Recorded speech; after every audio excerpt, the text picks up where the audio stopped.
Man, I must admit, before today, I knew of Jamie Madrox, aka Multiple Man, seen him guest appearance in some of the other comic book titles, but I had never read anything actually on him. He just didn't seem that interesting to me. Well, I'm happy to say I was wrong. This 5-issue Marvel Knights miniseries, published by Marvel in 2004, titled Madrox, it's a hell of a ride. Before I read this comic, I had no idea that Madrox's powers were activated by impact. The effect is uncontrollable. It happens whether he wants it to or not. I also learned that when reabsorbing his duplicates, the word abbreviated to dupes to save time, he acquires the knowledge of their past events, which leads me to a plot hole in the story later on. But we will get back to that at the end of this video. Also, how like Siamese twins, when one gets hurt, the other one feels it. I love how each dupe has his own personality, sometimes with polar opposite interests of the original Madrox. This leads to some downright hilarious dialogue, or is it monologue, since it's technically one person. See what I mean?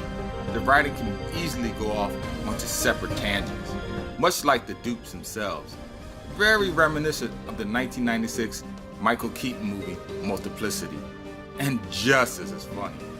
There are panels that literally had me laughing out loud. They were so expertly written. This series offers a lot, as there are 2 events going on here. The first one starts out with a dupe stumbling into a bar called the Power Plant in Mutant Town.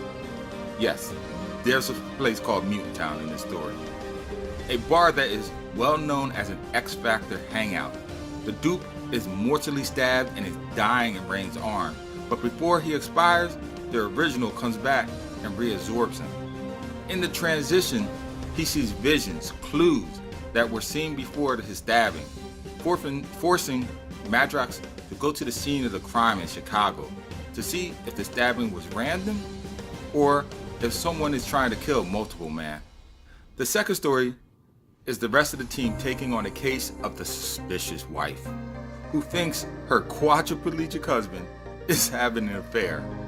How can a cripple go behind their spouse's back and cheat on them, you may ask? Well, the answer is unusual, and the outcome is surprising to say the least. I thoroughly enjoyed both tales, and they complemented each other well as true detective stories. I will say this about the comic. Very few things surprised me in my older age, but this series did just that. I really did not see the ending coming.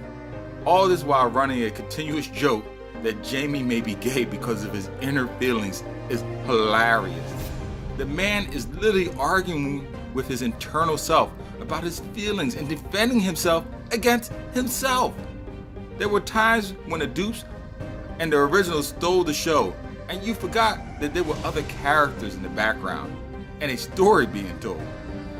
The one plot hole I found is that when Jamie reabsorbs his dupes in a bar and obtains their knowledge, wouldn't he have learned who killed his replica since the duplicate knew who stabbed him?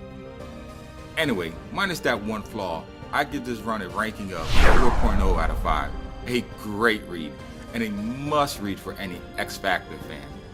Man, has this series changed since back in the old days.